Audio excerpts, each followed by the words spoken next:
बिस्मिल्लाहिर्रहमानिर्रहीम। अस्सलाम वालेकुम। Asfa Saleem, speech and language pathologist. आज हम जिस मौजू पे बात करने जा रहे हैं ये एक वो सवाल है जो ऑलमोस्ट आजकल हर पेरेंट्स के दिमाग में चल रहा है और जिनके बच्चे जो हैं वो तकरीबन 2 साल से लेके और 4-5 साल के हैं और वो वाले बच्चे जो कि अभी तक उस तरह से बात नहीं कर रहे जितने कि उनके हम उम्र जो बच्चे हैं वो बात कर रहे हैं। बहुत सारे पेरेंट्स आते हैं, उनका यही सवाल होता है और उनका ये पूछना होता है कि क्या मेरे बच्चे को ऑटिज़म है या नहीं है। पहले जो है हम लोग इस टॉपिक के ऊपर बहुत ज़्यादा बात करते होते थे कि लोगों के पास इंफॉर्मेशन नहीं थी कि ऑटिज़म के क्या साइन सिम्टम हैं और अगर उसको है तो उसको कैसे मैनेज करना, चीज़ों को कैसे करना है।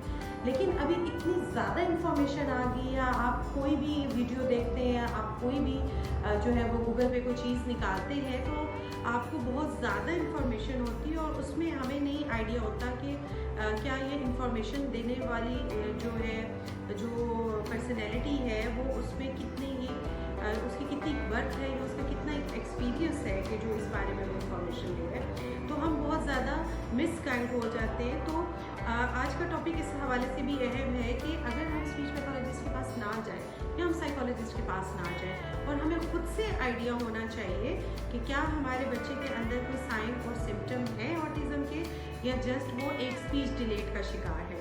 तो इसका बहुत आसान सा तरीका है। एक तो आपने ये देखना है कि जो बच्चा है क्या उसके बिहेवियर बहुत ज़्यादा ऑड है, क्या उसके बिहेवियर्स उन बच्चों के बिहेवियर से मुख्तलिफ है जो उसके हम उम्र हैं। दूसरी जो चीज़ उसमें देखने वाली है वो ये देखने वाली है कि आया जो बच्चा है वो सोशल है या नहीं है। अब यहाँ पर ये कन्फ्यूजन पैदा होती है कि माँ बाप का कहना होता है कि नहीं ये सोशल है, अपने बच्चों के साथ ये खेलना चाहता है, लेकिन दूसरे जो बच्चे हैं वो इसको अपनी गेम में शामिल नहीं करते हैं या वो उसको उस तरह से शामिल नहीं करना चाहते हैं और वो बच्चा भी उस तरह से पार्टिसिपेट नहीं कर सकता जैसे कि उस बच्चे को करना चाहिए। तो अक्सर ये बच्चा इस चीज़ का ही शिकार होता है कि उसको इन्वॉल्व नहीं किया जाता या उसकी जो सोशलाइजेशन होती है वो अपने पेरेंट्स के साथ या सिबलिंग्स के साथ होती है या जो उसके क्लोज रिलेटिव होते हैं जिससे उसका रोज़मर्रा का जो वास्ता पड़ता है उसके साथ वो होती है। तीसरी जो चीज़ है देखने वाली वो ये है कि क्या बच्चा 2 वे कम्युनिकेशन पे है या नहीं। समटाइम बच्चे बहुत सारी राइम्स भी सुना रहे होते हैं और जो चीज़ें उन्होंने स्क्रीन से सीखी हुई होती हैं उसको वो रिपीट कर रहे होते हैं। उसमें अल्फ़ाबेट्स होते हैं, उसमें काउंटिंग होती है, उसमें राइम्स होते हैं और ये सारी चीज़ें जो है वो बच्चा वोकलाइज कर रहा होता है। लेकिन एक अच्छा जो कंसल्टेंट है वो एक तो आपको अच्छी राय दे सकते हो और दूसरा आपने ये जो 3 मैंने आपको बताए हैं एक ट्रायंगल जिसको हम बोल सकते हैं, तो आप उसको ये देख सकते हैं कि आया बच्चा 2 वे कम्युनिकेशन पे है या नहीं, उसकी अंडरस्टैंडिंग है, वो बातों को समझता है या नहीं समझता, और तीसरा क्या वो बच्चा सोशल है या नहीं। अगर इसके अलावा आप देखते हैं कुछ बच्चे ऐसे होते हैं कि जिनकी अंडरस्टैंडिंग लेवल भी बहुत अच्छा होता है, वो बातों को अंडरस्टैंड भी करते हैं लेकिन वो बोलना नहीं चाहते। उसमें हमारे पास बहुत से ऐसे कार्टूनिक ग्राफिक्स हैं जिसमें बच्चे बहुत ज़्यादा इन्वॉल्व हो जाते हैं, एडिक्ट हो जाते हैं और वो उसी एक दुनिया में चले जाते हैं। तो उन बच्चों को भी वहाँ से बाहर लाया जा सकता है। तो उसमें ये है कि बच्चे की जो है वो अंडरस्टैंडिंग का एक तो आपने लेवल देखना है।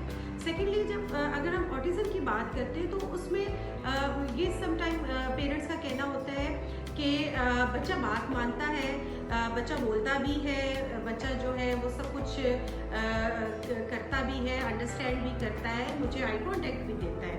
लेकिन ये सारी चीज़ें डिपेंड कर रही होती हैं मूड के ऊपर।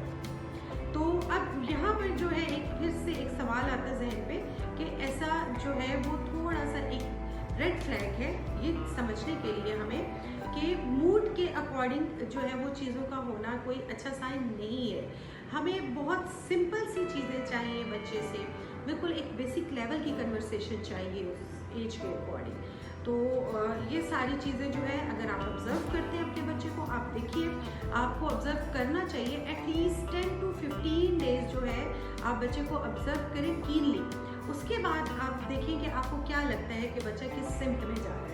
क्या बच्चा सिर्फ मेरे साथ ही बात कर रहा है, क्या मदर के साथ ही बात कर रहा है, क्या फादर के साथ ही बात कर रहा है, क्या सिर्फ बहन भाइयों तक महदूद है, क्या कोई मेहमान घर में आता है तो वो उससे जो है वो मिलना नहीं चाहता और उससे तंग आ रहा है।